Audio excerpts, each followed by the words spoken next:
कि कोनो भी कार्य के जे परिणाम होइ छै ओकर जे प्राप्ति छै जे फल छै ओकर आशा सब के रहै छै।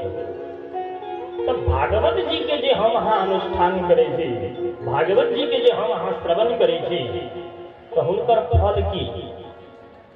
तो भागवत जी के मूले में एलैया कि भगवान से जुड़ जाए, भगवान में लाग जाए, मन में संकल्प कर भागवत जी के अनुष्ठान करी, भागवत जी के श्रवण करी।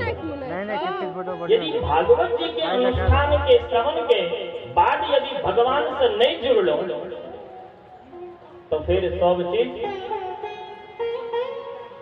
व्यर्थ है, सब मेहनत व्यर्थ है, सब परिश्रम व्यर्थ है। वो सार्थक तखने ता हेतै जखन हमर अहाँ के मन भगवान में जुड़ जाए।